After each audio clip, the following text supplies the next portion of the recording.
188th day of Ukraine's resistance. It is Ukraine Media Center who can inform. I'm Vasyl, and today we have with us Dmytro Zhyvytskyy of Sumy Oblast Military Administration. Hello. Dmytro, our first question is quite simple. The counteroffensive of Ukrainian troops in the south means that in other areas of the front lines, including your region, the behavior of Russians could change. Yes, over the last day we did not have any considerable changes. There were shellings of the communities in Sumy region, and they still persist. The only difference is that this night, unlike in the previous nights, we had some shellings in Sumy, Akhtirka districts, in Krasnopilsk community, but otherwise these are daily shellings, and the types of weaponry are the same. These are mortars, MLRS, artillery, and also grenade launchers. So whatever they have, they keep using. Another question. Despite the war, you have to deal with issues of peace and restoring the normal life in the region. So what are the main challenges are there in your work? The challenges are quite numerous. Indeed, we need to establish close cooperation with the local government. We need to work fast, and certain documents need to be drafted, and also depending on the speed of their work, our response can proceed. So we can initiate the recovery of certain facilities.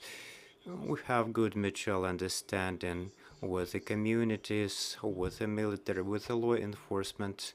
All of us are working like a united mechanism.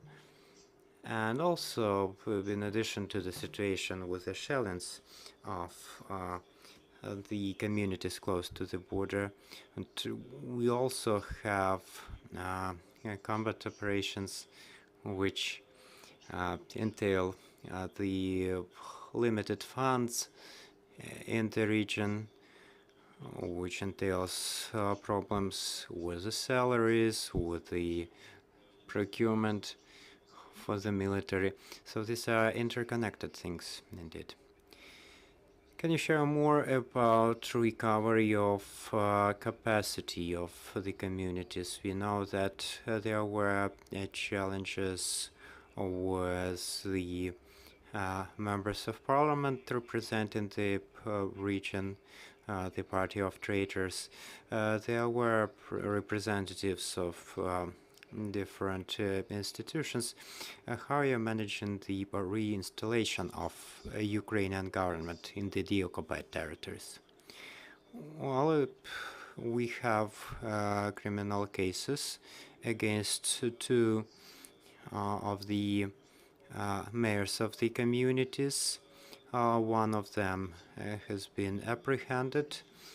So the secretaries were replacing these mayors in their offices. So there is certain interchangeability, but the decentralization reform in such small communities in these difficult conditions, they are facing the highest difficulties in the new conditions because they have very limited income in their communities. But generally there are no considerable changes in the architecture of power, and one mayor has joined the army from Krasnopilsk community since the very first days of war. So in the same way, the deputy and the secretary are replacing him. And otherwise, in the communities, the configuration of local government is more or less the same. Yet another issue here is the beginning of the study year.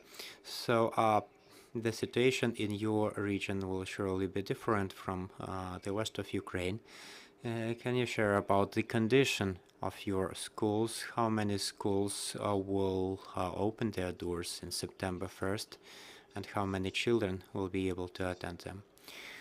Well, we will learn the exact number after 5 p.m. That's when we will have the final sitting of the Regional Commission, after which the order will be given for each of the educational facilities. Usually in most schools which have opportunity to have classes, this will be a mixed form of study wherever they have bomb shelters.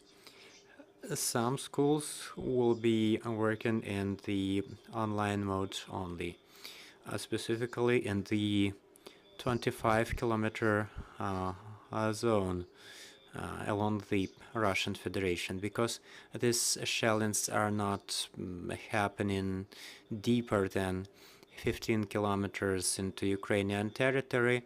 We are adding another 10 kilometers for safety, and if the distance permit in the rest of the region, we make these decisions together with the parents. A couple of weeks ago, the majority of parents were against offline education, but right now, having explained the situation to the parents after the local governments and the emergency service did their jobs, and the conditions were created in the bomb shelters. And when the parents saw these conditions with their own eyes and understood that it is actually safer in the school than at home. I've been to Konotop district recently, and over there we were requested by parents, even in situations where the school is closer than 25 kilometers to the border, we were requested to resume the mixed form of instruction, so that student can be with the teachers in the school, with the doctor, with the nurse and everyone. It is safer, according to parents, to stay in school compared to staying at home without adults. So we have some questions from the room. Hello, I'm Alena Sapko from Ukraine Forum. We have several questions. Do you consider the possibility of forced evacuation of the territories that are being shelled by Russia from their territory? And also, are you noticing many people are coming back? I mean, those who evacuated in the beginning of this full-scale invasion. And yet another question about the current study year. Are you noticing the decrease in the number of students and teachers? Thank you. Over 90% of education professionals who have left, they have come back. We have weekly monitoring of our education facilities, institutions, including the primary, secondary school, higher education. The majority of the staff has come back. And your first question was about, do you consider the possibility of forced evacuation from the territories heavily shelled by the Russian Federation? We are not planning any forced evacuation, and unfortunately, we did not have any casualties recently, judging from the frequency and density of these shells. We had a couple of casualties over the last months, but those people who want to leave are supported. They can contact their local governments. They can contact us. We support them with the transport.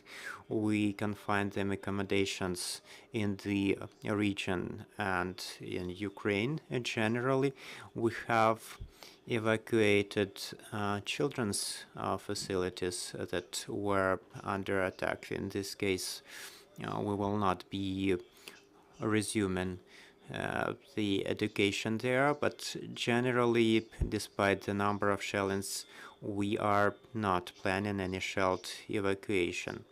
It may seem that the shellings are happening along the border daily, but it's quite a long border, and people have generally got accustomed to the situation.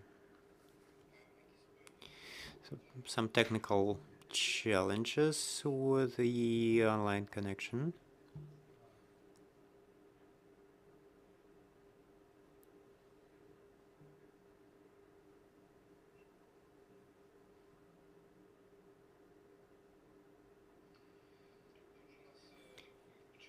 So because of technical reasons, we have to finish now, but this was quite an exhaustive information. This was Dmytro Zhyvytskyy, the head of Sumy Regional Military Administration. The next briefing is going to happen in just 15 minutes. We will hear from Andrei Dmytro, from the head department of the National Police in Kyiv region. We will be speaking about the beginning of the educational year.